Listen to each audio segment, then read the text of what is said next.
বিয়ে করে দুইটা কারণে ওরা ভাইরাল হতে চায় ওরা মনে করেন ওরা উপর লেভেলে উঠতে চায় ভাইরাল হতে কারণ সেইটাই দূর না হবে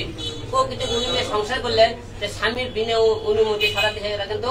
পর পুরুষলে তারা গান মিউজিক ভিডিওকে শুটিং করবে না নুসরাত কিন্তু পর পুরুষলে শুটিং করবে সেই শুটিং বন্ধ করার অনেক চেষ্টা করেছে পারিনি মামলা বন্ধ করছে মার তো ওই ছেলে কিন্তু ভয় দেখাচ্ছে ওর কথা আমি নায়িকা হতে চাই আচ্ছা ভাই আপনি বলেছিলেন মিডিয়ার মানুষের দোষ দিলেন দুইটা বইয়ের দোষ আপনার প্রথম বউ তো মিডিয়ার ছিল না তাহলে আপনার প্রথম বউ তো পরক্রিয়া করে আপনি বললেন চলে গেছে তাহলে সেটাও তো মিডিয়ার বউ ছিল প্রথম বই পরক্রিয়া করে তো আমি প্রথম বই আমার ছেলে মায়ের সাথে ক্যান্সেল করে চলে গেছে বাইরে আলাদা করলে সে আসবে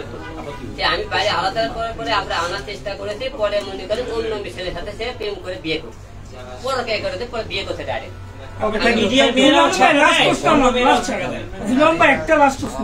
আপনি বলেছেন আপনার বাবা হাসপাতালে থাকাকালীন আপনার মেয়েকে একটা বান্ধবীর কাছে রেখেছেন যেটা অভিযোগ করছে যে রিয়ামণি সেটা আপনার পরকীয়া প্রেমিক সেই সিঙ্গেল কিনা বিবাহিত একটু জানাবেন সে বিবাহিত মেয়ে সেই মেয়ে বিবাহিত তার দুটো সন্তান আছে ওকে থ্যাংক ইউ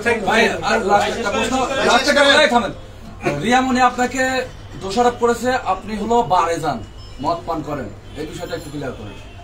রিয়ামণি বসে বাইরে দেয় মদ পান করে আপনারা সবাই বলেছেন বারে আমি গিয়েছিলাম সবাই জানেন সেই ভিডিও ফুটেজে দেখছিলেন আমি দুবাই যখন গিয়েছিলাম দুবাই গেলে একটা বারে আমি গিয়েছিলাম যে আমি যেহেতু বাইরের দেশে গেছি এই দেশের বিনোদন জগৎটা কিরকম দেখার জন্য গেছিলাম আপনার দুবাই বারে দেয় দেখছিলেন আমি মদ খাওয়া দেখছিলেন মদটা ফুটে দেখাতে পারবেন কি হিরোন কোনো মেয়ে নাচতে দেখাতে পারবেন আমি বারে দেয় বসে দেখছি দুবাইয়ের বারটা কি রকম